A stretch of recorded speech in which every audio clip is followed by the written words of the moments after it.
नमस्कार, आप देख रहे हैं न्यूज़ 18 का डिजिटल प्लेटफॉर्म और मैं हूं आपके साथ जागृति खंतवाल।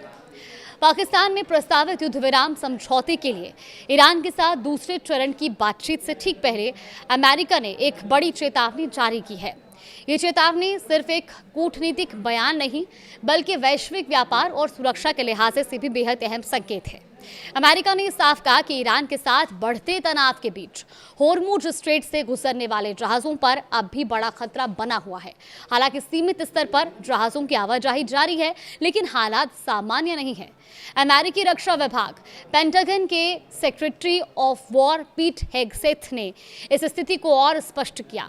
उन्होंने कहा कि जहाज अभी भी इस रास्ते से गुजर रहे हैं, लेकिन जोखिम पहले से कई ज्यादा बढ़ गया है।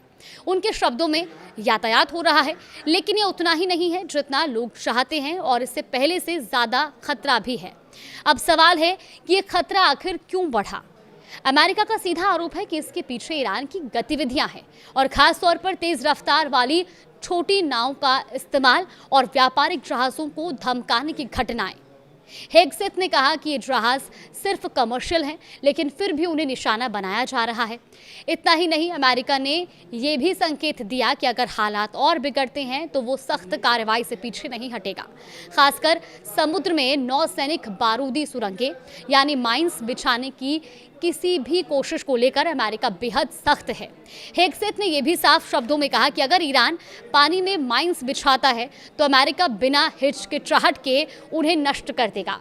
इस बीच अमेरिकी सेना लगातार इस पूरे इलाके पर नजर बनाए हुए है। उनका कहना है कि वो न सिर्फ खतरों को मॉनिटर कर रहे हैं बल्कि उन्हें रोकने की कोशिश भी कर रहे हैं। जॉइंट चीफ्स ऑफ स्टाफ के चेयरमैन जनरल डैन केन ने एक और महत्वपूर्ण जानकारी दी। उन्होंने बताया कि ईरान पहले भी इस क्षेत्र में व्यापारी जहाजों को निशाना बना चुका है और उनके मुताबिक ईरान ने 5 व्यापारिक जहाजों पर हमला भी किया और उनमें से 2 को जब्त भी किया है। पेंटागन ने यह भी स्पष्ट किया कि अमेरिकी नौसेना ईरान से जुड़े बंदरगाहों वाले जहाजों पर सख्त निगरानी और रोक बनाए हुए है, तो वहीं अन्य जहाजों को नियंत्रित और सावधानीपूर्ण परिस्थितियों में ही गुजरने की अनुमति दी जा रही है। अमेरिका का दावा है कि सख्ती का असर भी दिखा है।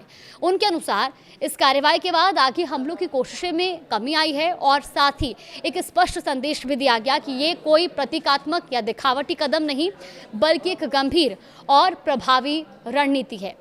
तो कुल मिलाकर होर्मुज स्ट्रेट इस समय एक ऐसे मोड़ पर खड़ा है जहां हर हलचल का असर वैश्विक स्तर पर पड़ सकता है। एक तरफ कूटनीतिक बातचीत जारी है तो दूसरी तरफ सैन्य सतर्कता अपने चरम पर है।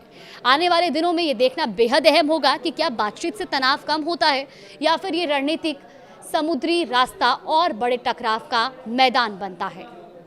नमस्कार।